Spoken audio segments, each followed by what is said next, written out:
ಶ್ರೀಕೃಷ್ಣಾಯ ನಮಃ. ವಸುದೇವಸುತಂ ದೇವಂ ಕಂಸಚಾಣೂರಮರ್ದನಂ ದೇವಕೀ ಪರಮಾನಂದಂ ಕೃಷ್ಣಂ ವಂದೇ ಜಗದ್ಗುರುಂ. ಬ್ರಹ್ಮಸ್ಥಾನ ಸರೋಜ ಮಧ್ಯವಿಲಸಚ್ಛೀತಾಂಶು ಪೀಠಸ್ಥಿತಂ ಸ್ಫೂರ್ಜತ್ಸೂರ್ಯರುಚಿಂ ವರಾಭಯಕರಂ ಕರ್ಪೂರಕುಂದೋಜ್ವಲಂ ಶ್ವೇತಸ್ರಗ್ವಸನಾನುಲೇಪನಯುತಂ ವಿದ್ಯುದ್ರುಚಾ ಕಾಂತಯಾ ಸಂಶ್ಲಿಷ್ಟಾರ್ಧತನುಂ ಪ್ರಸನ್ನವದನಂ ವಂದೇ ಗುರುಂ ಸಾದರಂ. ಶ್ರೀಗುರುಭ್ಯೋ ನಮಃ. ಲಂಬೋದರಂ ಪರಮಸುಂದರಮೇಕದಂತಂ ರಕ್ತಾಂಬರಂ ತ್ರಿನಯನಂ ಪರಮಂ ಪವಿತ್ರಂ ಉದ್ಯದ್ದಿವಾಕರಕರೋಜ್ವಲಕಾಯಕಾಂತಂ ವಿಘ್ನೇಶ್ವರಂ ಸಕಲವಿಘ್ನಹರಂ ನಮಾಮಿ. ತ್ವಾಂ ದೇವ ವಿಘ್ನಧಲನೇತಿ ಚ ಸುಂದರೇತಿ ಭಕ್ತಿಪ್ರಿಯೇತಿ ಸುಖದೇತಿ ಫಲಪ್ರದೇತಿ ವಿದ್ಯಾಪ್ರದೇತ್ಯಗಹರೇತಿ ಚ ಯೇ ಸ್ತುವಂತಿ ತೇಭ್ಯೋ ಗಣೇಶವರದೋ ಭವನಿತ್ಯಮೇವ. ಶ್ರೀಮಹಾಗಣಪತಯೇ ನಮಃ. ಯಾ ಕುಂದೇಂದು ತುಷಾರಹಾರಧವಳ ಯಾ ಶುಭ್ರವಸ್ತ್ರಾವೃತ ಯಾ ವೀಣಾ ವರದಂಡಮಂಡಿತಕರ ಯಾ ಶ್ವೇತಪದ್ಮಾಸನ ಯಾ ಬ್ರಹ್ಮಾಚ್ಯುತಶಂಕರಪ್ರಭೃತಿಭಿಃ ದೇವೈಃ ಸದಾ ವಂದಿತಾ ಸಾ ಮಾಂ ಪಾತು ಸರಸ್ವತೀ ಭಗವತಿ ನಿಶ್ಶೇಷಜಾಡ್ಯಾಪಃ. ಶ್ರೀ ಸರಸ್ವತ್ಯೇ ನಮಃ. ವೇದಾರ್ಥತತ್ವವಿಶದೀಕರಣೇನ ಪುಂಸಾಂ ಉಚ್ಚೈರ್ಗತಿಂ ಜಗತಿ ಯೋ ದಯಯಾ ವಿಧಾತುಂ ರಮ್ಯಾಂ ಪುರಾಣಪದವೀಂ ಪ್ರಣಿನಾಯ ತಸ್ಮೈ ಲೋಕೇಶವೈಭವಪುಷೇ ಋಷಯೇ ನಮಸ್ತಾತ್. ತಸ್ಮೈ ವ್ಯಾಸಾಯ ಮುನಯೇ ಸರ್ವಜ್ಞಾಯ ಮಹರ್ಷಯೇ ಪಾರಾಶರ್ಯಾಯ ಶಾಂತಾಯ ನಮೋ ನಾರಾಯಣಾತ್ಮನೇ. ಶ್ರೀವ್ಯಾಸಾಯ ನಮಃ. ನಾರಾಯಣಂ ನಮಸ್ಕೃತ್ಯ ನರಂ ಚೈವ ನರೋತ್ತಮಂ ದೇವೀಂ ಸರಸ್ವತೀಂ ವ್ಯಾಸಂ ತತೋ ಜಯಮುದೀರಯೇತ್.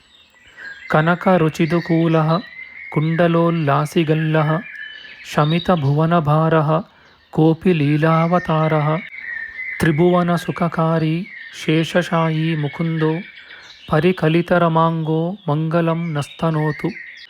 ನಮಾಮಿ ಗೋವಿಂದಪದಾರವಿಂದಂ ಸದೇಂದಿರಾನಂದನಮುತ್ತಮಾಡ್ಯಂ ಜಗಜ್ಜನಾನಾಂ ಹೃದಿ ಸನ್ನಿವಿಷ್ಟಂ ಮಹಾಜನೈಕಾಯನಮುತ್ತಮೋತ್ತಮಂ.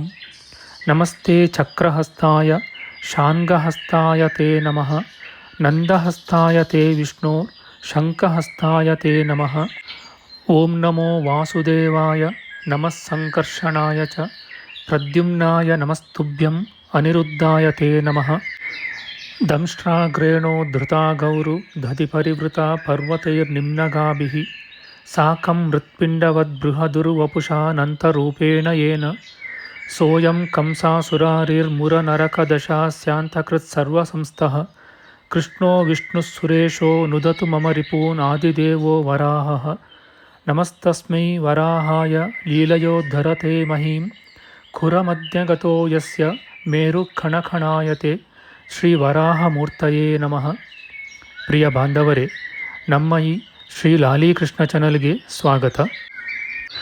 ಇಂದಿನ ವಿಡಿಯೋದಲ್ಲಿ ನಾವು ಶ್ರೀ ವರಾಹ ಮಹಾಪುರಾಣದ 150ನೆಯ ಅಧ್ಯಾಯವಾದ ಸಾನಂದೂರ ಮಹಿಮೆ, ಸಾನಂದೂರ ಕ್ಷೇತ್ರ ದೇವಮೂರ್ತಿಗಳು, ಆ ಕ್ಷೇತ್ರ ಮಂಡಲದಲ್ಲಿರುವ ರಾಮಗೃಹ ಕ್ಷೇತ್ರ, ರಾಮಸರಸ್ಸು, ಬ್ರಹ್ಮಸರಸ್ಸು, ಸಂಗಮನ ತೀರ್ಥ, ಶಕ್ರ ಸರೋವರ, ಶೂರ್ಪಾರಕ ಕ್ಷೇತ್ರ, ಜಟಾಕುಂಡ ತೀರ್ಥ ಮೊದಲಾದವುಗಳ ವಿಚಾರ ಮಾಡೋಣ. ಶ್ರೀಕೃಷ್ಣಾಯ ನಮಃ. ಸೂತಮುನಿಯು ಹೇಳುತ್ತಾನೆ, ಧರ್ಮಾಸಕ್ತಳಾದ ಭೂದೇವಿ ದ್ವಾರಕೆಯ ಮಹಿಮೆಯ ಈ ಸುಭಾಷಿತವನ್ನು ಕೇಳಿ ಹರ್ಷಗೊಂಡವಳಾಗಿ ಆ ಶ್ರೀ ವರಾಹನೊಡನೆ ಆಗ ಮಾತನಾಡಿದಳು. ಭೂದೇವಿಯು ಹೇಳುತ್ತಾಳೆ, ಅಹೋ ದೇವ, ನೀನು ಅನುಗ್ರಹದಿಂದ ಹೇಳಿದ ಈ ಪರಮ ಪುಣ್ಯವನ್ನು ಕೇಳಿ ಪರಮ ಸಿರಿಯನ್ನು ಪಡೆದೆನು. ಲೋಕನಾಥ ಜನಾರ್ದನ, ನಿನಗೆ ನನ್ನಲ್ಲಿ ಅತಿಯಾಗಿ ದಯೆಯಾದರೆ ಇದಕ್ಕಿಂತಲೂ ರಹಸ್ಯವಾದುದು ಯಾವುದಾದರೂ ಇದ್ದರೆ ಹೇಳು. ಭೂದೇವಿಯ ಈ ಮಾತನ್ನು ಕೇಳಿ ಕಮಲನೇತ್ರನೂ ವರಾಹರೂಪಿಯೂ ಆದ ಭಗವಂತನು ಬಳಿಕ ಆ ಭೂದೇವಿಗೆ ಮುಂದಿನಂತೆ ಹೇಳಿದನು.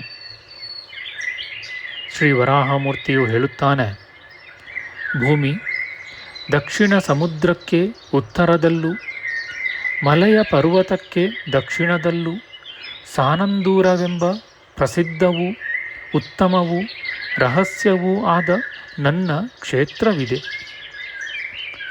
ಆ ಕ್ಷೇತ್ರದಲ್ಲಿ ನಾನು ಉತ್ತರ ದಿಕ್ಕಿಗೆ ಅಭಿಮುಖನಾಗಿರುವೆನು. ನನ್ನ ಮೂರ್ತಿಯು ಅತ್ಯುನ್ನತವಾಗಿಯೂ ಇಲ್ಲ, ಬಹಳ ಕುಳ್ಳಾಗಿಯೂ ಇಲ್ಲ. ಅತ್ಯಾಶ್ಚರ್ಯಕರವಾದ ಆ ನನ್ನ ಮೂರ್ತಿಯನ್ನು ಕೆಲವರು ಉಕ್ಕಿನದೆಂದು, ಕೆಲವರು ತಾಮ್ರದಿಂದಾದುದೆಂದು, ಮತ್ತೆ ಕೆಲವರು ಹಿತ್ತಾಳೆಯದೆಂದು, ಬೇರೆ ಕೆಲವರು ಸೀಸದ್ದೆಂದು, ಉಳಿದ ಕೆಲವರು ಶಿಲಾಮಯವಾದುದೆಂದು ಹೇಳುವರು. ಭೂಮಿ, ಯಾವ ಸ್ಥಳಗಳಿಗೆ ಹೋದ ಮನುಷ್ಯರು ಸಂಸಾರ ಸಾಗರದಿಂದ ಮುಕ್ತರಾಗುವರೋ ಅಂತಹ ಆ ಕ್ಷೇತ್ರದಲ್ಲಿರುವ ಸ್ಥಳಗಳನ್ನು ಹೇಳುತ್ತೇನೆ ಕೇಳು. ಯಶೋವತಿ, ಆ ಸಾನಂದೂರ ಕ್ಷೇತ್ರದ ಆಶ್ಚರ್ಯವನ್ನು ಹೇಳುತ್ತೇನೆ. ಸೂರ್ಯನು ಮಧ್ಯಾಹ್ನದಲ್ಲಿರುವಾಗ ಅಲ್ಲಿ ಸುವರ್ಣದ ಕಮಲವು ಕಾಣಿಸುತ್ತದೆ. ಕೀರ್ತಿವಂತೆ, ರಾಮಗೃಹವೆಂಬ ಹೆಸರಿನ ರಹಸ್ಯವಾದ ನನ್ನ ಕ್ಷೇತ್ರದ ಆಶ್ಚರ್ಯವನ್ನೂ ಕೇಳು. ಒಂದೇ ಒಂದು ಬಳ್ಳಿ ಹಬ್ಬಿರುವ ಎತ್ತರವೂ ದಪ್ಪವೂ ಆದ ಹೆಮ್ಮರವೊಂದು ಅಲ್ಲಿ ಸಮುದ್ರ ಮಧ್ಯದಲ್ಲಿದೆ. ಅದು ಅಲ್ಲಿರುವುದನ್ನು ಯಾರೂ ಕಾಣರು. ವಸುಂಧರೆ, ಬೇರೊಂದು ಅತ್ಯಾಶ್ಚರ್ಯವನ್ನು ನಿನಗೆ ಹೇಳುತ್ತೇನೆ. ಅದನ್ನು ಸ್ವಕರ್ಮಗಳಲ್ಲಿರುವ ನನ್ನ ಭಕ್ತರು ನೋಡಬಹುದು. ಅಲ್ಲಿ ಹಲವು ಸಾವಿರಗಳೋ ಕೋಟಿಗಳೋ ಅರ್ಬುದಗಳೋ ಮೀನುಗಳಿವೆ. ಭೂಮಿ, ಅವುಗಳಲ್ಲೊಂದು ದೊಡ್ಡ ಮೀನು ಚಕ್ರದ ಗುರುತುಳ್ಳದ್ದಾಗಿದೆ. ಯಾವನಾದರೂ ವಿಕರ್ಮಿಯು ಅವುಗಳ ನಡುವೆ ಪಿಂಡವನ್ನು ಹಾಕಿದರೆ ಆ ಚಕ್ರದ ಗುರುತಿನ ದೊಡ್ಡ ಮೀನು ಅದನ್ನು ತಿನ್ನುವವರೆಗೂ ಬೇರೆ ಯಾವ ಮೀನೂ ಅದನ್ನು ಮುಟ್ಟುವುದಿಲ್ಲ. ಅಲ್ಲಿ ರಾಮಸರಸ್ಸೆಂಬ ನನ್ನ ಬೇರೊಂದು ಉತ್ತಮವಾದ ರಹಸ್ಯ ತೀರ್ಥವಿದೆ. ಅದು ಅಗಾಧವಾಗಿಯೂ ವಿಸ್ತಾರವಾಗಿಯೂ ಕೆಂದಾವರೆಗಳಿಂದ ಅಲಂಕೃತವಾಗಿಯೂ ಇದೆ. ಅಲ್ಲಿ ಒಂದು ರಾತ್ರಿ ಇದ್ದು ತೀರ್ಥದಲ್ಲಿ ಸ್ನಾನ ಮಾಡುವವನು ಬುಧನ ಲೋಕವನ್ನು ಸೇರಿ ಆನಂದ ಪಡುವುದರಲ್ಲಿ ಸಂಶಯವಿಲ್ಲ. ಸುಂದರಿ, ಆ ರಾಮಸರಸ್ಸಿನಲ್ಲಿ ಮಡಿದನಾದರೆ ಬುಧಲೋಕವನ್ನು ತ್ಯಜಿಸಿ ನನ್ನ ಲೋಕವನ್ನು ಸೇರುವನು. ಸುಂದರಿ, ಆ ರಾಮ ಸರೋವರದ ಅತ್ಯಾಶ್ಚರ್ಯವನ್ನು ಕೇಳು. ನನ್ನ ಕರ್ಮದಲ್ಲಿ ಆಸಕ್ತರಲ್ಲದ ಮನುಷ್ಯರು ಅದನ್ನು ಕಾಣಲಾಗುವುದಿಲ್ಲ. ಆ ರಾಮ ಸರೋವರವು ಹರಿದಾರಿಯಷ್ಟು ವಿಶಾಲವಾಗಿಯೂ ಬಹಳ ಪೊದೆಗಳಿಂದಲೂ ಬಳ್ಳಿಗಳಿಂದಲೂ ಆವೃತವಾಗಿಯೂ ಕಮಲಗಳಿಂದ ಕೂಡಿದುದಾಗಿಯೂ ರಮಣೀಯವಾಗಿಯೂ ಮನೋಹರವಾಗಿಯೂ ಇದೆ. ಅಲ್ಲಿ ಬೆಳೆದಿರುವ ಕಮಲಗಳು 10 ದಿಕ್ಕುಗಳನ್ನು ಬೆಳಗುವವು. ಅವುಗಳಲ್ಲಿ ಒಂದು ಸುವರ್ಣದ ಕಮಲವು ಮಾತ್ರ ಬೆಳ್ಳಗೆ ಕಾಣಿಸುತ್ತದೆ. ಆ ಬ್ರಹ್ಮ ಸರೋವರದಲ್ಲಿ ಉತ್ತರ ಪಾರ್ಶ್ವದಲ್ಲಿ ಒನಕೆಯಂತೆ ದಪ್ಪವಾದ ಒಂದು ಜಲಧಾರೆಯು ಮೇಲಿನಿಂದ ಧುಮುಕುತ್ತದೆ. ಅಲ್ಲಿ 6 ಜಾವಗಳ ಕಾಲವಿದ್ದು ಆ ತೀರ್ಥದಲ್ಲಿ ಸ್ನಾನ ಮಾಡುವವನು ಬ್ರಹ್ಮಲೋಕವನ್ನು ಸೇರಿ ಆನಂದಿಸುವುದರಲ್ಲಿ ಸಂಶಯವಿಲ್ಲ. ಭೂಮಿ, ಆ ಬ್ರಹ್ಮ ಸರಸ್ಸಿನಲ್ಲಿ ಪ್ರಾಣ ಬಿಟ್ಟರೆ ಬ್ರಹ್ಮನ ಅನುಮತಿಯನ್ನು ಪಡೆದು ಅವನು ನನ್ನ ಲೋಕವನ್ನು ಸೇರುವನು.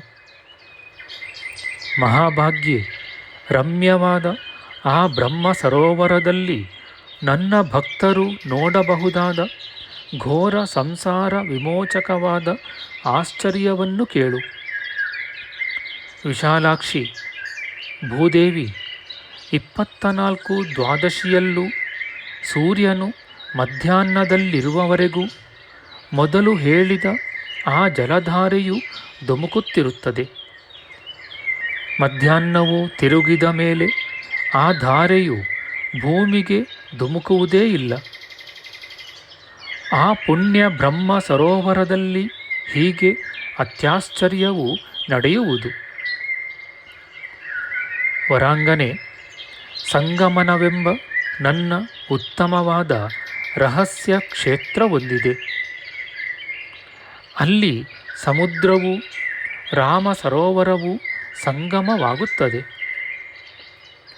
ಮಹಾಭಾಗ್ಯೆ, ಶಾಂತವೂ ನಿರ್ಮಲವೂ ಆದ ನೀರುಳ್ಳ ಆ ಕುಂಡವು ಬಹಳ ಪೊದೆಗಳಿಂದಲೂ ಬಳ್ಳಿಗಳಿಂದಲೂ ಆವರಿಸಲ್ಪಟ್ಟಿದೆ. ಹಕ್ಕಿಗಳಿಂದ ಸೊಗಸಾಗಿದೆ. ಸುಗಂಧವುಳ್ಳ ಉತ್ತಮವಾದ ಬೆಳ್ನೈದಿಲೆಗಳಿಂದಲೂ ತಾವರೆಗಳಿಂದಲೂ ಅಲಂಕೃತವಾಗಿದೆ. ಅದು ಸಮುದ್ರ ತೀರಕ್ಕೆ 1 ಯೋಜನಕ್ಕಿಂತಲೂ ಹತ್ತಿರದಲ್ಲಿಯೇ ಇದೆ. ಅಲ್ಲಿ 6 ಜಾವಗಳ ಕಾಲವಿದ್ದು ಸ್ನಾನ ಮಾಡುವವನು ಸಮುದ್ರ ಗೃಹಕ್ಕೆ ಹೋಗಿ ಬಳಿಕ ನನ್ನ ಲೋಕವನ್ನು ಸೇರುವನು. ರಾಮ ಸಂಗಮದಲ್ಲಿರುವ ಯಾವ ಕುಂಡವನ್ನು ನೋಡಿದ ಜನರು ಭಯ ತಾಪವಿಲ್ಲದವರಾಗಿ ಅಲ್ಲಿ ಸಂಚರಿಸುವರೋ ಆ ಕುಂಡದ ಆಶ್ಚರ್ಯವನ್ನು ಹೇಳುತ್ತೇನೆ. ಭೂಮಿ, ಯಾವ ಯಾವ ಎಲೆಗಳು ಆ ಕುಂಡದ ನೀರಿನಲ್ಲಿ ಬೀಳುತ್ತವೆ. ಆದರೆ ನೀರಿನ ಮೇಲೆ 1 ಎಲೆಯನ್ನೂ ಯಾರೂ ಕಾಣುವುದಿಲ್ಲ. ಆ ರಾಮ ಸಂಗಮದಲ್ಲಿರುವ ಎಲೆಗಳೆಲ್ಲವೂ ರಂಧ್ರವಿಲ್ಲದವು. ಹುಡುಕಿದರೂ ಅಥವಾ ಎಲೆಯಲ್ಲಿ ರಂಧ್ರವನ್ನು ಮಾಡಿದರೂ ಆ ರಂಧ್ರವು ಕಾಣಿಸುವುದೇ ಇಲ್ಲ. ಶಕ್ರ ಸರೋವರವೆಂಬ ಹೆಸರಿನ ಬೇರೊಂದು ನನ್ನ ರಹಸ್ಯವಾದ ಕ್ಷೇತ್ರವಿದೆ. ಅದು ರಾಮ ಸಂಗಮ ಕುಂಡಕ್ಕೆ ಪೂರ್ವ ದಿಕ್ಕಿನಲ್ಲಿ 1/2 ಯೋಜನಕ್ಕಿಂತಲೂ ಸಮೀಪದಲ್ಲಿಯೇ ಇದೆ. ಸುಂದರಿ, ಕಲ್ಯಾಣಿ, ಆ ಕುಂಡಕ್ಕೆ ಬೇರೆ ಬೇರೆ ಕಡೆಯಿಂದ ಅಥವಾ ಒಂದೇ ಸಮವಲ್ಲದ ಸ್ವಚ್ಛವಾದ 4 ಜಲಧಾರೆಗಳು ಧುಮುಕುತ್ತವೆ. ಅಲ್ಲಿ 4 ಜಾವಗಳ ಕಾಲವಿದ್ದು ಸ್ನಾನ ಮಾಡುವವನು 4 ಜನ ಲೋಕಪಾಲಕರ ಉತ್ತಮ ಲೋಕಗಳನ್ನು ಸೇರುವನು. ಆ ಶಕ್ರ ಸರಸ್ಸಿನಲ್ಲಿ ಪ್ರಾಣಗಳನ್ನು ಬಿಟ್ಟರೆ ಆ ಲೋಕಪಾಲಕರನ್ನು ತ್ಯಜಿಸಿ ನನ್ನ ಲೋಕಗಳಲ್ಲಿ ಆನಂದಿಸುವನು. ಮಹಾಭಾಗ್ಯೆ, ಭೂಮಿ, ಶುದ್ಧರಾದ ಭಾಗವತರ ಸರ್ವ ಸಂಸಾರವನ್ನೂ ವಿಮೋಚನ ಮಾಡುವ ಅಲ್ಲಿ ಕಾಣುವ ಆಶ್ಚರ್ಯವನ್ನು ಕೇಳು. ಭದ್ರೆ, ಅಲ್ಲಿ 4 ದಿಕ್ಕುಗಳಲ್ಲೂ 4 ಧಾರೆಗಳು ಬೀಳುತ್ತವಷ್ಟೇ. ಆದರೂ ಅಲ್ಲಿಯ ನೀರು ಹೆಚ್ಚುವುದೂ ಇಲ್ಲ, ಕುಂದುವುದೂ ಇಲ್ಲ. ಭಾದ್ರಪದ ಮಾಸದ ಶುಕ್ಲಪಕ್ಷ ದ್ವಾದಶಿಯ ದಿನ ಅಲ್ಲಿ ಕಿವಿಗಿನಿದಾಗಿ ಮನೋಹರವಾಗಿರುವ ಗಾನನಾದವು ಕೇಳಿಸುತ್ತದೆ. ಶೂರ್ಪಾರಕವೆಂಬ ಹೆಸರಿನ ರಹಸ್ಯವಾದ ಬೇರೊಂದು ನನ್ನ ಕ್ಷೇತ್ರವಿದೆ. ಅದು ಮುಂದೆ ಪರಶುರಾಮನ ಆಶ್ರಮವಾಗುವುದು. ದೇವಿ, ಸಮುದ್ರದ ದಡದಲ್ಲಿ ಬೂರುಗದ ಮರವನ್ನು ಎದುರಿಗಿರಿಸಿಕೊಂಡು ಉತ್ತರಾಭಿಮುಖನಾಗಿ ಅಲ್ಲಿ ನಾನಿರುವೆನು. ಅಲ್ಲಿ 5 ಜಾವಗಳ ಕಾಲವಿದ್ದು ತೀರ್ಥಸ್ನಾನ ಮಾಡುವವನು ಬಳಿಕ ಋಷಿ ಲೋಕವನ್ನು ಸೇರಿ ಅಲ್ಲಿ ಅರುಂಧತಿಯನ್ನು ಸಂದರ್ಶಿಸುವನು. ದುಷ್ಕರವಾದ ಕರ್ಮಗಳನ್ನು ಮಾಡಿ ಅಲ್ಲಿ ಪ್ರಾಣ ಬಿಟ್ಟರೆ ಋಷಿ ಲೋಕವನ್ನು ಪರಿತ್ಯಜಿಸಿ ನನ್ನ ಲೋಕವನ್ನು ಸೇರುವನು. ಮಹಾಭಾಗ್ಯೆ, ಅಲ್ಲಿಯ ಆಶ್ಚರ್ಯವೇನೆಂದರೆ ಅಲ್ಲಿ ಯಾರಾದರೂ ಒಂದು ಸಾರಿ ನಮಸ್ಕಾರ ಮಾಡಿದರೆ ಅವರು 12 ವರ್ಷ ಕಾಲ ನಮಸ್ಕಾರ ಮಾಡಿದಂತೆ ಆಗುವುದು. ಮಹಾಭಾಗ್ಯಶಾಲಿನಿ, 24 ದ್ವಾದಶಿಯಲ್ಲಿಯೂ ಅಲ್ಲಿಗೆ ಬರುವ ಪರಿನಿಷ್ಠಿತರಾದ ಶುದ್ಧ ಭಾಗವತರು ಮಾತ್ರವೇ ಬೂರುಗದ ಮರವನ್ನು ಕಾಣುವರು. ಸುಂದರಿ, ನನ್ನ ಮಾಯೆಯಿಂದ ಮೋಹಿತರಾದ ಪಾಪಾತ್ಮರು ಅದನ್ನು ಕಾಣಲಾಗುವುದಿಲ್ಲ. ಮಹಾಭಾಗ್ಯೆ, ಆ ಕ್ಷೇತ್ರದಲ್ಲೇ ವಾಯವ್ಯ ದಿಕ್ಕಿನಲ್ಲಿ ಜಟಾಕುಂಡವೆಂದು ಪ್ರಸಿದ್ಧವಾದ ರಹಸ್ಯವಾಗಿರುವ ಬೇರೊಂದು ನನ್ನ ತೀರ್ಥವಿದೆ. ಸುತ್ತಲೂ ಅದು 10 ಯೋಜನದಳತೆಯುಳ್ಳದಾಗಿ ಮಲಯ ಪರ್ವತಕ್ಕೆ ದಕ್ಷಿಣದಲ್ಲೂ ಸಮುದ್ರಕ್ಕೆ ಉತ್ತರದಲ್ಲೂ ಇದೆ. 5 ಜಾವಗಳ ಕಾಲ ಅಲ್ಲಿದ್ದು ಸ್ನಾನ ಮಾಡುವವನು ಅಗಸ್ತ್ಯ ಗೃಹವನ್ನು ಸೇರಿ ಸಂತೋಷ ಪಡುವುದರಲ್ಲಿ ಸಂಶಯವಿಲ್ಲ. ನನ್ನ ಧ್ಯಾನಾಸಕ್ತನಾದವನು ಆ ತೀರ್ಥದಲ್ಲಿ ಪ್ರಾಣ ಬಿಟ್ಟರೆ ಅಗಸ್ತ್ಯ ಗೃಹಕ್ಕೆ ಹೋಗದೆ ನನ್ನ ಲೋಕವನ್ನು ಸೇರುವನು. ಸುಶ್ರೋಣಿ, ಮಹಾಭಾಗ್ಯೆ, ಆ ಕುಂಡಕ್ಕೆ 9 ಧಾರೆಗಳು ಬೀಳುವವೇ ಹೊರತು ಬೇರಾವ ಪ್ರವಾಹವೂ ಇಲ್ಲ. ಆದರೂ ಅದು ವಿಸ್ತಾರವೂ ಆಳವೂ ಆದ ದೊಡ್ಡ ಸಮುದ್ರವಾಗಿದೆ. ಸುಂದರಿ, ನಾನು ಹೇಳುವ ಅಲ್ಲಿಯ ಅತ್ಯಾಶ್ಚರ್ಯವನ್ನು ಕೇಳು. ಅದನ್ನು ಇತರರು ಆ ಕುಂಡದ ಸುತ್ತಲೂ ನೋಡುವರು. 24 ದ್ವಾದಶಿಗಳಲ್ಲೂ ಸೂರ್ಯೋದಯವಾಗಲಾಗಿ ಅದರಲ್ಲಿ ನೀರು ಎಷ್ಟಿದ್ದಿತೋ ಅಷ್ಟೇ ಇರುವುದೇ ಹೊರತು ಮತ್ತೆ ಹೆಚ್ಚುವುದಿಲ್ಲ. ಭದ್ರೆ, ಆಶ್ಚರ್ಯವೂ ಸತ್ಯವೂ ಭಕ್ತಿ ಕೀರ್ತಿ ವಿವರ್ಧಕವೂ ಆದ ಸಾನಂದೂರ ಕ್ಷೇತ್ರದ ಈ ವಿಚಾರವನ್ನು ನಿನಗೆ ಹೇಳಿದುದಾಯಿತು. ಈ ಕ್ಷೇತ್ರವು ರಹಸ್ಯವಾದವುಗಳಲ್ಲಿ ಪರಮ ರಹಸ್ಯವಾದುದು, ಸ್ಥಾನಗಳಲ್ಲಿ ಅತಿ ಶ್ರೇಷ್ಠವಾದ ಸ್ಥಾನವೂ ಆಗಿದೆ. ಸುಂದರಿ, 8ನೇ 1 ಭಾಗ ಆಹಾರವನ್ನು ಮಾತ್ರ ಸೇವಿಸುತ್ತ ಆ ಕ್ಷೇತ್ರಕ್ಕೆ ಹೋಗುವವನು ನನ್ನ ವಚನದಂತೆ ಪರಮಸಿದ್ಧಿಯನ್ನು ಪಡೆಯುವನು. ಈ ಮಹಿಮೆಯನ್ನು ನಿತ್ಯವೂ ಸಂತೋಷದಿಂದ ಹೇಳುವವನು ಕೇಳುವವನು ತನ್ನ 18 ಕುಲವನ್ನು ಉತ್ತಾರಣ ಮಾಡುವನು. ಮನುಷ್ಯನು ವಿಷ್ಣು ಲೋಕದಲ್ಲಿ ತನಗೆ ತಡೆಯಿಲ್ಲದ ಗಮನವನ್ನು ಬಯಸುವುದಾದರೆ ಇದನ್ನು ಮರಣಕಾಲದಲ್ಲಿಯೂ ಮರೆಯಬಾರದು. ಭದ್ರೆ, ಭಗವದ್ಭಕ್ತರ ಪ್ರಯೋಜನಾರ್ಥವಾಗಿ ನೀನು ನನ್ನನ್ನು ಪ್ರಾರ್ಥಿಸಿದ ಈ ವಿಚಾರವನ್ನು ನಿನಗೆ ಹೇಳಿದುದಾಯಿತು. ಬೇರೆ ಏನನ್ನು ಕೇಳುವೆ? ಇತಿ ಶ್ರೀ ವರಾಹಪುರಾಣೆ ಭಗವತ್ಶಾಸ್ತ್ರೆ ಸಾನಂದೂರ ಮಾಹಾತ್ಮ್ಯಂ ನಾಮ 85 ಶ್ರೀಕೃಷ್ಣಾರ್ಪಣಮಸ್ತು. ನಮ್ಮ ಮುಂದಿನ ವಿಡಿಯೋದಲ್ಲಿ ನಾವು ಶ್ರೀ ವರಾಹ ಮಹಾಪುರಾಣದ 151ನೇ ಅಧ್ಯಾಯವಾದ ಲೋಹಾರ್ಗಲ ಕ್ಷೇತ್ರ ಮಹಿಮೆ, ಲೋಹಾರ್ಗಲ ಕ್ಷೇತ್ರ ಸನ್ನಿವೇಶ, ಆ ಕ್ಷೇತ್ರದಲ್ಲಿರುವ ಪಂಚಸರಸ್ಸು, ನಾರದಕುಂಡ, ವಸಿಷ್ಠಕುಂಡ, ಪಂಚಕುಂಡ, ಸಪ್ತರ್ಷಿಕುಂಡ, ಶರಭಂಗಕುಂಡ, ಅಗ್ನಿಸರೋವರ, ಬೃಹಸ್ಪತಿಕುಂಡ, ಅಗ್ನಿಕುಂಡ, ಕಾರ್ತಿಕೇಯಕುಂಡ, ಉಮಾಕುಂಡ, ಮಹೇಶ್ವರಕುಂಡ, ಬ್ರಹ್ಮಕುಂಡ ಎಂಬವುಗಳ ಪ್ರಭಾವದ ವಿಚಾರ ಮಾಡೋಣ. ಆಧ್ಯಾತ್ಮಿಕ ಚರ್ಚೆ ಮತ್ತು ವಿಚಾರ ವಿನಿಮಯಕ್ಕಾಗಿ ಶುರು ಮಾಡಿದ ಈ ಚಾನಲ್ನಲ್ಲಿ ನಾವು ಅಪ್ಲೋಡ್ ಮಾಡುವ ಎಲ್ಲ ವಿಡಿಯೋಗಳನ್ನು ಸಂಪೂರ್ಣವಾಗಿ ನೋಡಿ ನಿಮ್ಮ ಸಲಹೆಗಳನ್ನು ಕಮೆಂಟ್ ಬಾಕ್ಸ್ನಲ್ಲಿ ಬರೆಯಿರಿ. ದಯವಿಟ್ಟು ಈ ಚಾನಲ್ಗೆ ಸಬ್ಸ್ಕ್ರೈಬ್ ಮಾಡಿ ಹಾಗೂ ಬೆಲ್ ಬಟನ್ ಒತ್ತಿ ನಾವು ಹಾಕುವ ಎಲ್ಲ ವಿಡಿಯೋಗಳನ್ನು ನೋಡಿ ಪ್ರೋತ್ಸಾಹಿಸಿ. ಕೃಷ್ಣಂ ನಾರಾಯಣಂ ವಂದೇ ಕೃಷ್ಣಂ ವಂದೇ ವ್ರಜಪ್ರಿಯಂ ಕೃಷ್ಣಂ ದ್ವೈಪಾಯನಂ ವಂದೇ ಕೃಷ್ಣಂ ವಂದೇ ಪೃಥಾಸುತಂ. ಶ್ರೀಕೃಷ್ಣಾಯ ನಮಃ.